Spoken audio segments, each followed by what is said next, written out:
agenda. There isn't much doubt about that. I'm so pleased to welcome on our next guest. His story's amazing, and the fact he's willing to share it is just as amazing. He's overcome homelessness. He's overcome addiction. He's thriving right now, living his best life. And his story may resonate with what somebody you know is going through or you yourself is going through. Daniel Schutt joins me right now on Toronto Today. It's great to finally get you on, and thank you so much for, I think, for doing this in general, but just for giving some of us, our station, this time and sharing your story. Yeah, no problem. Thank you for having me, Greg. I appreciate it. Yeah, it's great. So you started using drugs 20 years ago, probably at 22, never thinking, well, this is like you're 14 or 15, this is what will happen. Life sort of comes at us fast, and we all make decisions, and it's a lot like driving a car. How did this end up manifesting itself early on, and when did you realize you were in some trouble with it? Well, basically what happened was in my early 20s, I was engaged to my fiance who was pregnant with my daughter, and we had a really bad breakup, and I didn't do well with that, and basically plunged headfirst into opiate addiction, and very quickly went from snorting it to needles, and that basically just started a downward spiral for me that it took about 6 months for me to end up in detox, and then went to treatment in Hamilton. That's how I ended up in Hamilton. Was this sort of your trademark, to be honest, what we see in TV and movies, where you could handle it at first, you could sort of balance it, and then things started to change? Yeah, I'll be honest with you. It was. I was just so devastated from what had happened that I really didn't care, and it was just, it wasn't like I was doing it for fun and then it escalated into something. It was like I was in such a rough place that the opiate was really the only thing that I could take that would make me not have to feel the feelings related to what had happened.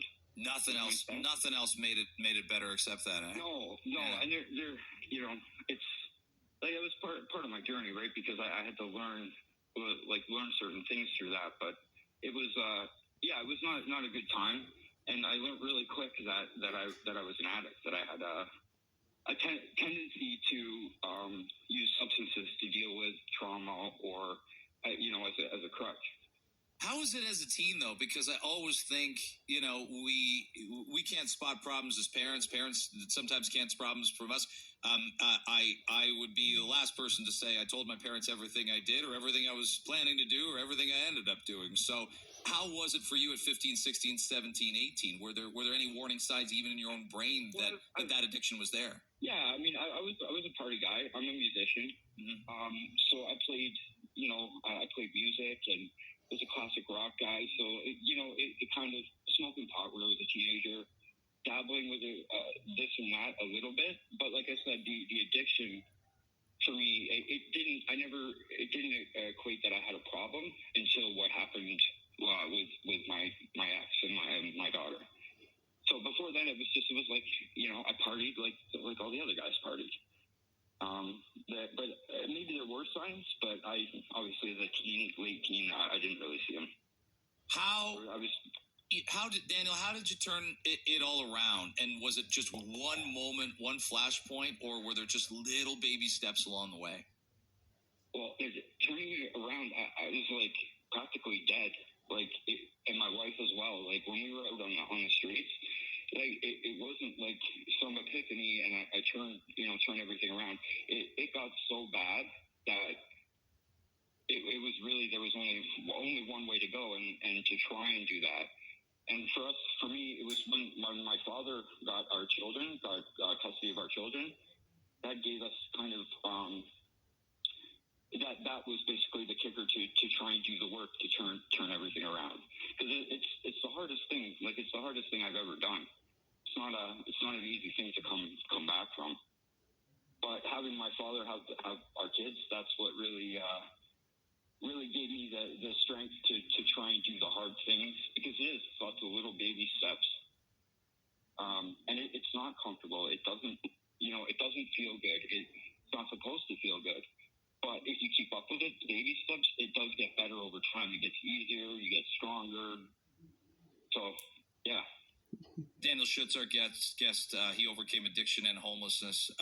He's doing great right now. By the way, the photos of you on the CBC page, it looks like you could play maybe not third line, but fourth line for the Leafs. Like you, they could use you for the playoffs and get out of the first round. You look good. Do you feel as good as you look? Oh, I feel amazing. I'm in the best shape of my life. But one thing for me, like with the question you just asked, physical fitness was huge when I got clean. I mean, I couldn't do 3 push-ups when I got clean. Like I couldn't even lift my body. But I had this idea where every time I would think about getting high or think about using, I would make myself do a couple push-ups. And then that grew, and then I started to think about using less and more about push-ups. And then started to incorporate other fitness. And I mean, that's been a huge thing for me, being able to, for the bad days and with the job I have, it's been huge to be in shape. And it helps with healing all, the biochemical damage you do in your brain by using drugs, right? Yeah.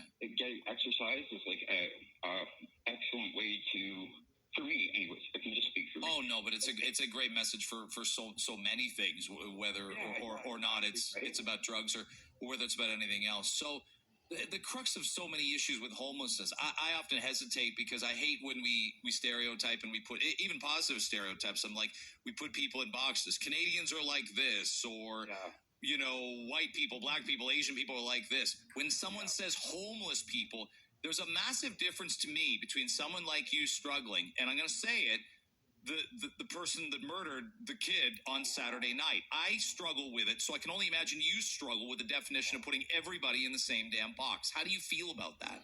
There is no one box, and like I said, I've been a victim of out there, as most people out there, victim of some kind of violence.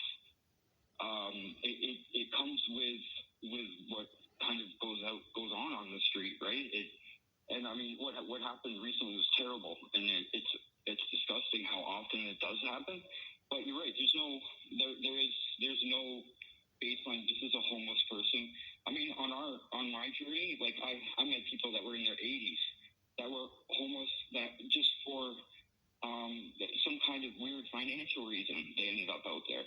And then you do have the people that kind of want to be out there.